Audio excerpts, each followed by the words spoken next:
Taste the Daily. தனக்கு அடையாளம் கொடுத்த இயக்கமான அதிமுகவை விமர்சிப்பது மனித தன்மையற்ற செயல் என அமைச்சர் ரகுபதியை கழக பொதுச் செயலாளர் எடப்பாடி கே பழனிசாமி மறைமுகமாக விமர்சித்துள்ளார்.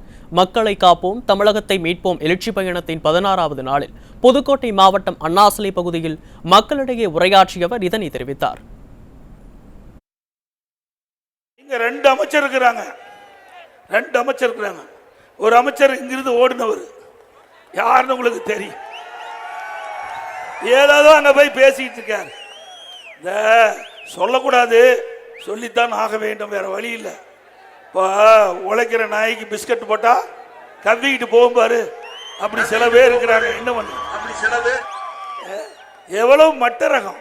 ஏங்க இங்கே வந்திருக்கின்றவர்கள் பொதுமக்கள், கழக நிர்வாகிகள், தொண்டர்கள். அனைத்து இந்திய அண்ணா திராவிட முன்னேற்ற கழக தொண்டன் என்றால் அவன் உடம்பிலே ஓடுகின்றது பொன்மனச்செம்மல் புரட்சி தலைவர் எம்ஜிஆர் என்ற மாமனித ரத்தம். ஆனால் 52 ஆண்டு காலமாக இந்த இயக்கத்தில் இருக்கின்ற காரணத்தினாலே உங்களால் இந்த நிலைக்கு உயர்ந்திருக்கின்றேன். அமைச்சர் என்ற அடையாளத்தை கொடுத்தது அனைத்து இந்திய அண்ணா திராவிட முன்னேற்ற கழகம். அந்த அடையாளத்தை வச்சு தானே நீங்க மாற்று கட்சிக்கு போய் சொந்த கட்சி, ஏற்கனவே இருந்த கட்சி விமர்சனம் செய்கிற மிகப்பெரிய அயோக்கியத்தனம் அல்லவா, நன்றி கெட்ட செயல் அல்லவா. உனக்கு எப்படி அடையாளம் காட்டப்பட்டார்? அதிமுக என்ற கட்சி இருக்கின்றதால நீங்க எம்எல்ஏ ஆனீங்க, நீங்க அமைச்சர் ஆனீங்க. இன்னைக்கு கூட என்னை பற்றி பேசுகிறார். நீ பேசுறதை பத்தி எனக்கு கவலை இல்லை. ஏன்னா நல்ல மனிதர் பேசுனா கேட்கலாம்.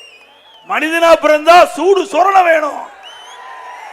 எதுவுமே இல்லாத பேசுறது, எதுவுமே இல்லாத பேசுறதை பத்தி கவலைப்படக்கூடாது. இன்னைக்கு மனிதனாக பிறந்தால் மட்டும் போதாது, அதற்கு உண்டான தகுதியை பெற வேண்டும். அது அனைத்து இந்திய அண்ணா திராவிட முன்னேற்ற கழக தொண்டனுக்கு இருக்குது.